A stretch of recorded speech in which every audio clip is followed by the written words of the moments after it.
So, as our point of departure and starting point for this conversation, I would really like to ask you, Denise, to tell us a little bit more about the museum chair competition. What prompted the new and prestigious 55,000 square meter National Museum in Oslo to initiate such a competition for a chair for their public spaces? Yes, that is an excellent question, and it's interesting because, as I'm sure many of you will have noticed, in the last couple of decades, Norwegian design has enjoyed increased international attention. So this was a golden opportunity for us, for the museum, to build on that. And this was all about, of course, building on this international attention to promote contemporary Norwegian design. And this chair competition also sought to convey the fact that we are the National Design Museum. And as a museum, we also wish to strengthen our links with the Norwegian design community. And this, I think, is at the core of this project. And we were also inspired, at least I was personally, by the elegant furniture that Jasper Morrison, the British designer, designed for Tate Modern in London. And we were then delighted that he actually took up our offer to direct the international jury. So there we have some points that prompted this project. And please talk us through the commission itself. What were the briefs that were sent out and the criterias, and how did the competition play out? Well, first I'd like to underline the fact that the entire chair competition project is the result of a successful collaboration between Statsbygg, the National Property Board, and the National Museum, and conducted, not by me, but by Statsbygg's project manager, Hanne Raunehaug's excellent leadership. And briefly, there were 4 stages in this project. And if I could just mention these 4 stages, firstly, there was an open pre-qualification competition that attracted 26 design studios, one of which was international. And a short list was made of 10 of these 26. And this was carried out by a working group with representatives from Statsbygg and the National Museum. And 2 out of these 10 were actually what we called wild cards, that is to say, studios that were not all that experienced. They'd been in existence for less than 5 years. The second stage, then, was about the 10 shortlisted designers who were then invited to submit proposals. And nota bene, these proposals were anonymous to preclude bias. The design competition had an international jury, and as I mentioned, Jasper Morrison, whose title is Royal Designer for Industry, RDI, headed the jury. We then also in the jury, we had representatives from the museum, from Statsbygg, and importantly, a representative from NIL, the Norwegian Association of Interior Architects and Furniture Designers. And the 10 shortlisted designs, they answered to the brief of designing a welcoming chair for the museum's public spaces. Not an easy brief, I hasten to add. It was essential that it answered to the brief, that it should represent design excellence, that it related to its spatial environment, that it would enhance its setting. also, of course, importantly, the chair needed to take into consideration functional aspects and environmental concerns, and of course have the potential to have this symbolic value for the museum. And the third stage then, I think, was particularly exciting because we managed to stage a design competition exhibition in the Mellumstationen Center just beside here, which celebrated all 10 submissions.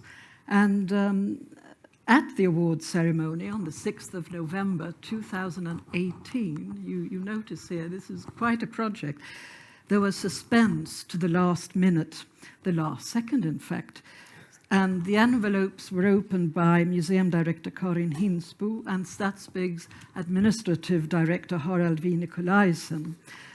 And lastly then, the final stage, the open producer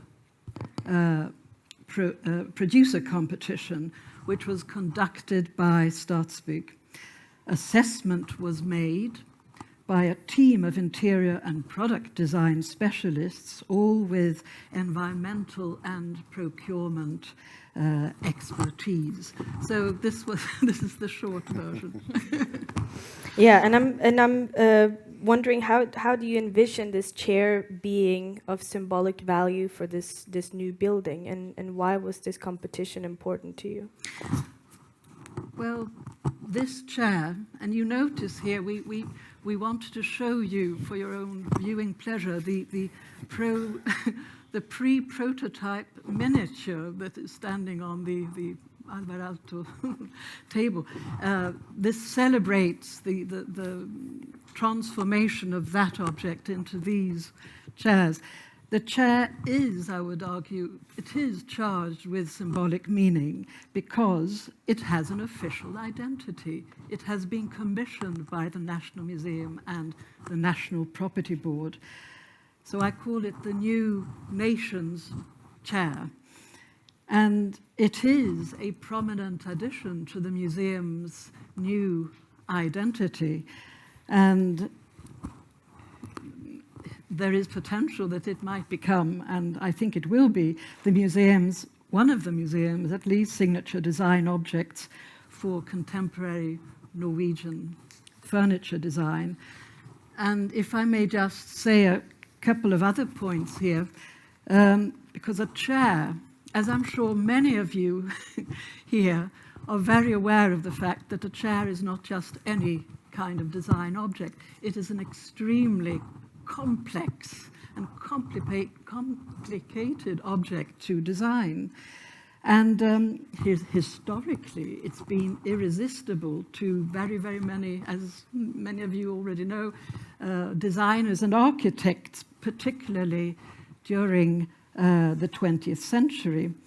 And designing a chair for a specific building is exactly how many well-known chairs of today have originated. So there are many ways of looking at this object. It does have symbolic value, and this is a very symbolic event. And you ultimately selected Andreas's chair portrait as the winning design, and the jury described portrait as a beautiful chair that adds a seductive softness and elegance to the room where it will be used. What was it about the portrait chair and Andreas's design that made it a winner for you? Well, I would say that it is a sophisticated design. It is very well thought out, not least comfortable. And the chair's design takes into consideration its surroundings, I would say quite clearly. It manifests a design historical lineage at the same time as it's a very, very contemporary design object. And its design is distinct or distinctive, and it's original and innovative. And I think that, or I am quite certain that its design promises longevity. So Andreas, in the commission it said, and I quote, "The chair will become the chair of the whole nation and an important contribution to the design identity of the new National Museum." No pressure. All jokes aside, that's a huge undertaking. How did you approach this? Well, I looked over these questions this morning and was curious if my English was going to be functional enough to answer that. But I think what you just said, Lisa, was an aspect that came into this into the process at a later stage. So when I took on the competition, it was a very it was a very interesting project to work with, of course, but I didn't have a clear view on the importance in a way. So when I come here at the Designer Saturday and see the chair, it's been here already a few years, and the opening of the museum has been delayed, and then we had COVID and everything. So how did I undertake the commission?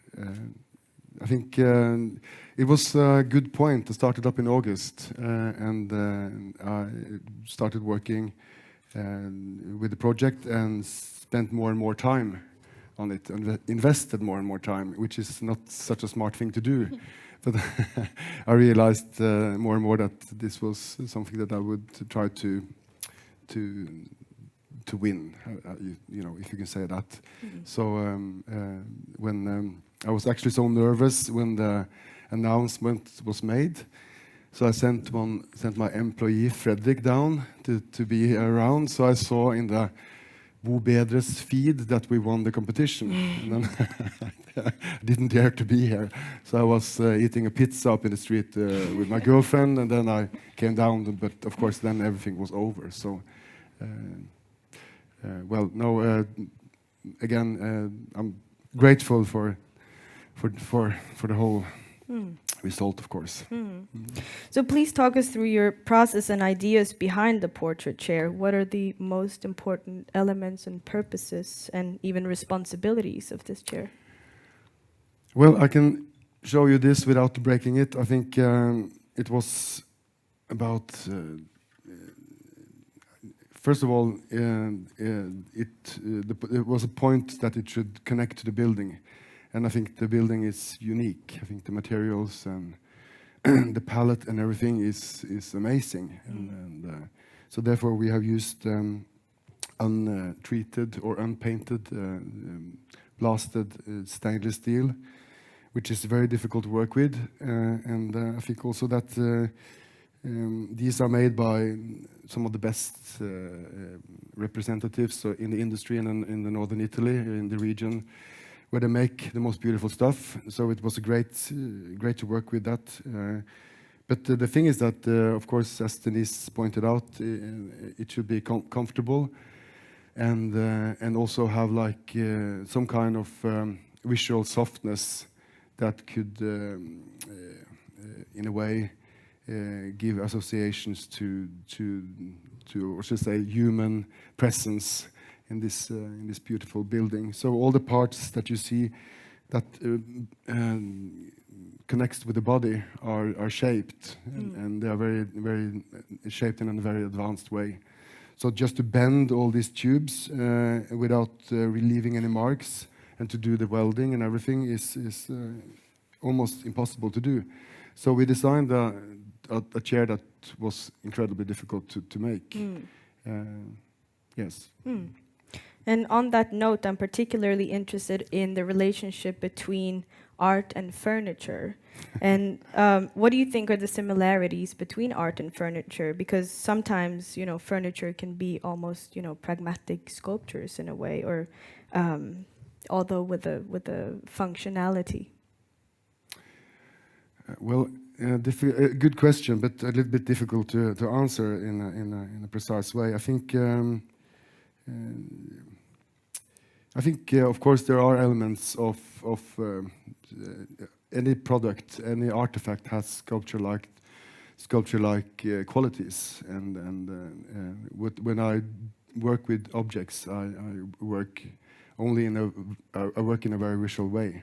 So it's a very imprecise and not very scientific tradition in a way, because there has been so little research on designing, you know, the aspect of designing stuff. So it's difficult to say, but I think maybe objects and artifacts turn into art in retrospect, and I think also that maybe in the end it's the art historians who define art history or define what's should be like who defines the most important products. Yeah, and I also think that, I mean, the portrait chair as a title also has a bit of a cheeky association to art as well. Taking a step back, where do you think that Norwegian and Scandinavian design sits in today's very global design landscape? And what do you think sets Norwegian design apart from that of the international? I think when I started up 20 years ago, the scene in Norway was very small, and there was very little focus on the international arenas. So when I traveled out to Milan, it was to find new arenas to work in, and to start and to look at the world as a place where you could work and not only see like the very limited Norwegian industry. I think a lot of good things has happened the last 20 years, and we have manufacturers that are very very important for us now, like Vestre, who are currently building this amazing factory up in the Norwegian woods, along with Bjarke Ingels and his team. Visionary people in the industry, and there are, of course, more studios today that are active or operative that works also internationally. But I just also want to say in something about that, because it's I was so lucky that I got to know Grete Prytz-Kittelsen before she passed away in 2010. And Grete Prytz-Kittelsen, she traveled to Milan to the Triennale with Arne Korsmo in the 50s. And I asked her, you know, how did this happen? You know, was this the initiative something that was made by the government, or was there any organizations and so on? And she told me that no, we wanted to go to Milan, and we borrowed the best car in the group of friends that was around, and we brought our prototypes. And by mentioning this, I would point out that the internationalization of the field of design in Norway is very much a result of personal initiative and blood, sweat, and tears from people in this room. It's not a governmental initiative, and so I think that this is super important, and this has brought forward Norwegian design to the point where we are now. For instance, when I traveled to Milan in 20 years ago, I met Leon Ransmeyer, and he's a designer currently working in the United States, in New York. He's done work for Maharam and Herman Miller, and we became friends. And he introduced me to Ben Watson, who is the creative director in Herman Miller 5, 6, 7 years ago in Milan. So when we were working on this procurement, and the tender was ready to be announced or published, I sent a mail to Ben Watson and said, you know, this is something you should look into. It was Friday, and I was very optimistic and didn't expect any response at all. And he called them on the morning and said, you know, we want to look into this. And I think that this shows the importance of course, networking, but also the importance of being out there and working internationally. And as we spoke about before the panel as well, I think that there are parallels to, you know, between the very small, narrow design scene in Norway and the fashion scene in Norway, and there are a lot of political layers there that we don't have time to touch into now, but I think is very important to consider. It is. So now we have a design solution and a beautiful chair prototype, and that's where Herman Miller comes in as the winning manufacturer with the task of making the portrait chair available on a larger scale as a potential design icon on its own. So Denise, what was it about Herman Miller that stood out as the winning manufacturer of the chair? Well, this open producer procurement that I mentioned was conducted by Stadsbygg. It concluded that Herman Miller's century-long history and world repute stood out, and also its acute understanding of the nature of this commission and importance of the collaboration with Stadsbygg, the National Museum, and Andreas Engesvik.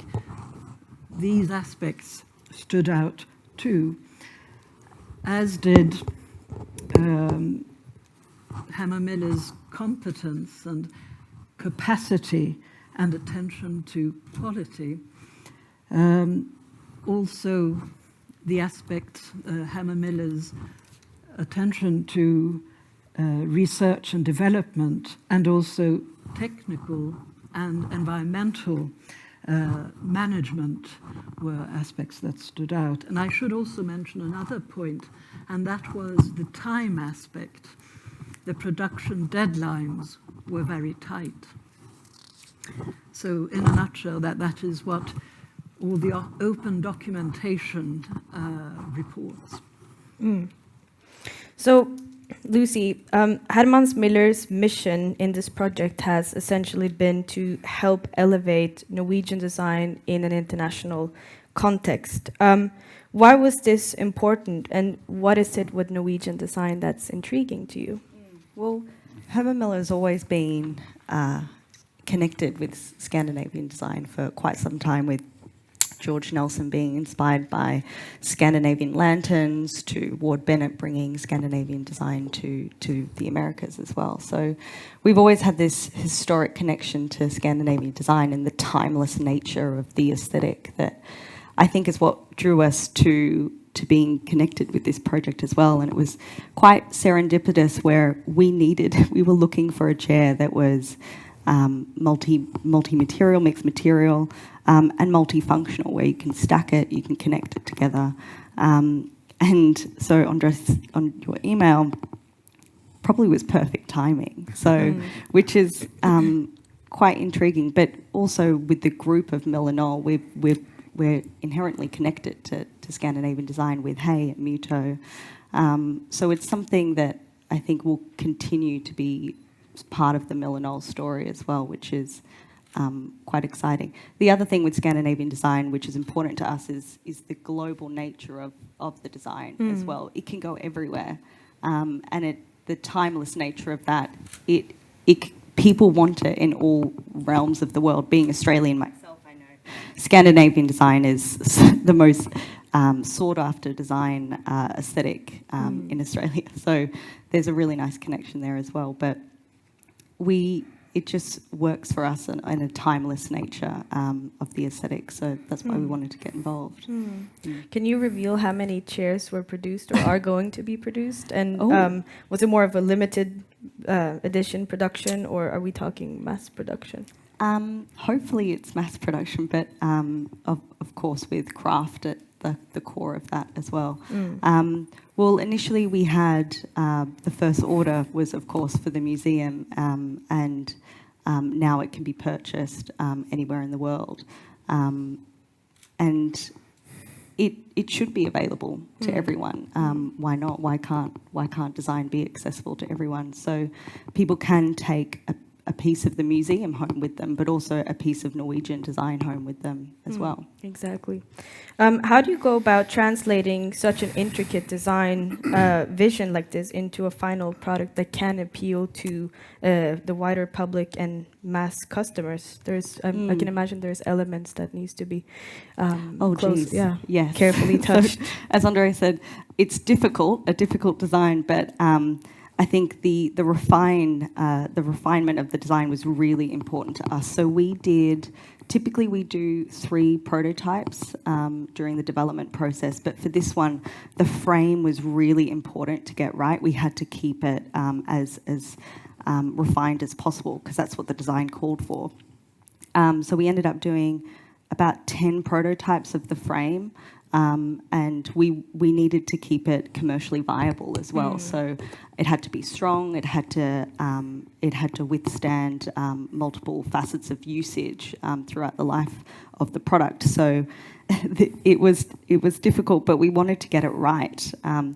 The other part of the prototyping process was also the leather wrapping, where all the stitching. This is my favourite bit of the design, so I keep talking about the stitching, but I would recommend taking a look outside. There's some more pieces outside to look at the intricate detail underneath, where you can sort of see the stitching, which is all done by hand. And the process was, if you compound it with COVID, it was difficult to say the least, but we're really happy with the Italian producers and their level of detail as well, which was important to us, important to the museum, and of course important to Andreas as well. So we had to get it right.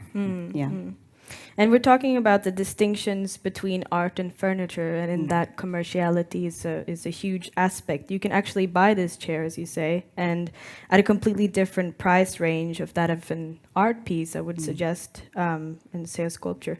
And in Norway, I think there's a lot of talk around the concept of democratic design. And as you said, through this, anyone can own a little piece of the National Museum. How has this idea of democratic design played a part of this project, and is it important to you at Herman Miller? Yeah, of course. Well, that's our business at the end of the day. So we want to make design accessible to everyone, and that has to be balanced out with quality in manufacturing, and the use of materials and the right materials. So, of course, it should be available. I think the other thing with Miller Knoll as well is that there's a huge spectrum of accessibility within the collections that we hold, but you can go to a museum, for example, and take something home with you. But the exciting thing that I find about Miller Knoll is that not only do we help furnish museums, we're actually in museum collections as well, which I think is really cool, that you can sort of sit in something and then it's also, say, on a plinth, for example. So all of a sudden it is a piece of art. But we just want to make it... people should be able to take it home with them and experience good design for themselves. And you've worked with Andreas from before, and it seems to have been a continuous conversation between the two of you. What has this partnership been like, and are there any takeaways that you'd like to share? We'll never work with him again. No. No, Andreas works across our brands as well. And I think it's been a really nice work.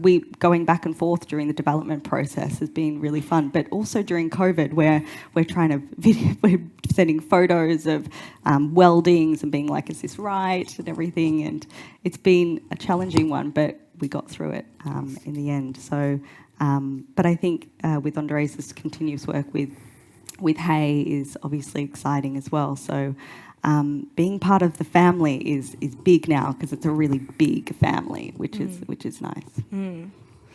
And Andreas, one thing that I would really like to highlight with your practice that for me, feels kind of personal and that I resonate with is your support toward younger design talents through teaching and other activities. Do you think that there are initiatives and competitions like these that can help foster and stimulate a better community and a better conversation in the smaller Norwegian design scene? Yes, I think these initiatives are very important, and also, I mean, you know, there's the industry. When we found the oil in Norway, after that, there was so much industry that just disappeared. So the richness in the manufacturing industry in Norway has been very